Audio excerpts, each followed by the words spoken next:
in the heart of Cold War paranoia, as the Iron Curtain fell across Europe and America braced for nuclear war, a married couple from New York would find themselves at the center of one of the most controversial espionage cases in U.S. history. Julius and Ethel Rosenberg. Were they Soviet spies betraying America's deepest secrets? Or victims of a nation blinded by fear? Julius Rosenberg was born in 1918, and Ethel, née Greenglass, in 1915. Raised in New York City's Lower East Side, both came from working-class Jewish families. They met through the Young Communist League in the 1930s, fell in love, and married in 1939. As World War II raged on, the U.S. developed the atomic bomb in secret through the Manhattan Project. But as the Cold War began, fears emerged.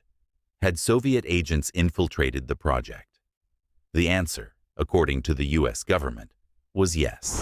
In 1950, Julius Rosenberg was arrested and accused of passing atomic secrets to the Soviet Union. Weeks later, Ethel was also taken into custody, charged with assisting the operation by recruiting spies, including her own brother, David Greenglass, a former machinist at Los Alamos. Their trial in 1951 was a media frenzy. Prosecutors painted Julius as the ringleader and Ethel as a willing accomplice. David Greenglass testified against them, claiming his sister had typed up classified notes for the Soviets.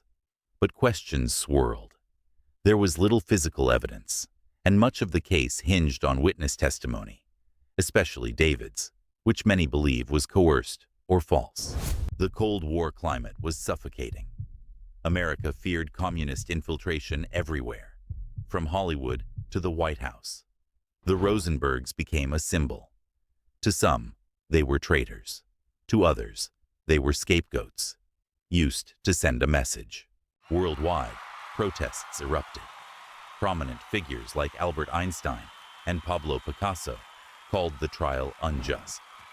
Even Pope Pius XIII urged clemency. But President Eisenhower refused to intervene. On June 19, 1953, Julius and Ethel Rosenberg were executed in the electric chair. They left behind 2 young sons. Ethel was the first woman executed by the U.S. government for espionage, and the only American woman executed during peacetime in U.S. history. Decades later, as Soviet files were unsealed and witnesses re-examined their testimonies, the picture grew more complicated. Julius, it seems,